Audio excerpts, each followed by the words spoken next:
శ్రీ విజయ food కోర్ట్లో tiffin చేసాము. కానీ మన తెలంగాణలో లాగా పల్లి చట్నీ అనేది లేదు. కొబ్బరి చట్నీతో చేసి ఇవ్వడం జరుగుతున్నది. ఇప్పుడు మనం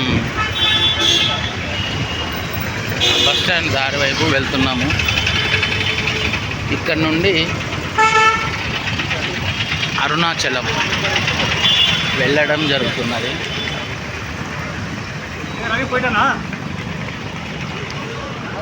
మైక్ లేకుండా డైరెక్ట్గా వీడియో షూట్ చేస్తున్నాను. నాయిస్ ఏమైనా ఎక్కువ వస్తే ఫ్రెండ్స్ క్షమించండి. మీ సూచనలు సలహాలు చెప్పండి. ఇక్కడ అందుబాటులో వెహికల్స్, హోటల్స్, టిఫిన్ సెంటర్స్ అన్నీ ఉన్నవి. చాలా ఉన్నాయి, చాలా ఉన్నాయి. తిరుపతి రైల్వే స్టేషన్ నుండి మనం బయటకి వస్తే కనిపిస్తున్న చౌరస్తా వరకే వస్తాము.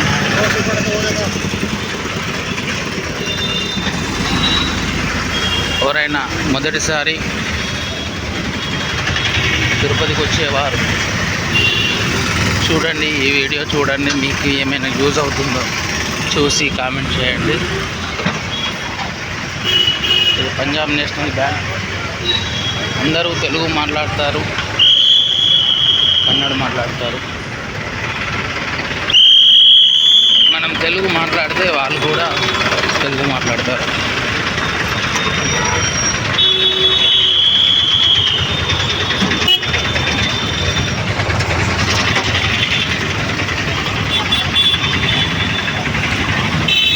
టిఫిన్ కాస్ట్ 60 రూపాయలు తీసుకుంటున్నారు ఒక ప్లేట్కి.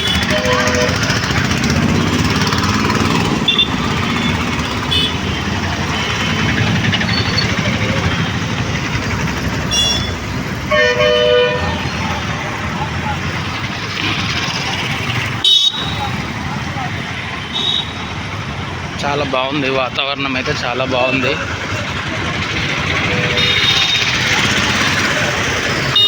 తిరుపతి మున్సిపల్ వారు చాలా బాగా చేశారు, చాలా బాగా చేస్తున్నారు.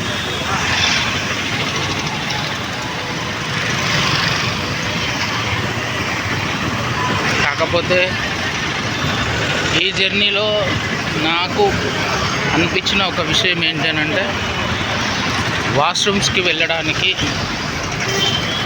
అందుబాటులో ఎక్కడా కనిపించడం లేదు. తిరుపతి మున్సిపల్ వారు, ప్రభుత్వం వాళ్ళు లేడీస్కి మరియు జెంట్స్కి ఒక సింగిల్ వాష్రూమ్ చొప్పున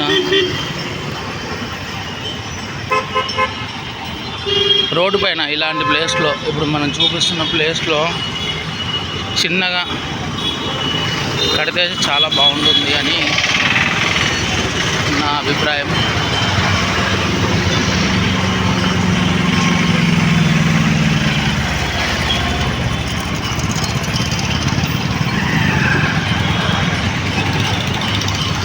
ఇదే ఫ్రెండ్స్,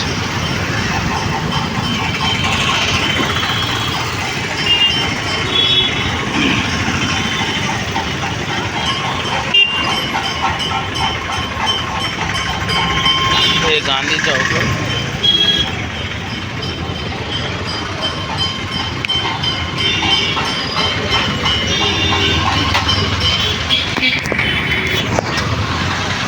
నాకు ఒక డౌట్,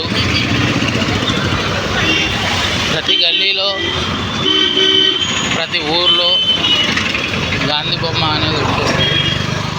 దేశానికి ఆయన ఏం చేశారు అని అంటే ఎవరు ఏమి చెప్పరు. కానీ కొందరు చెప్తే వినగా పాకిస్తాన్కి మాత్రము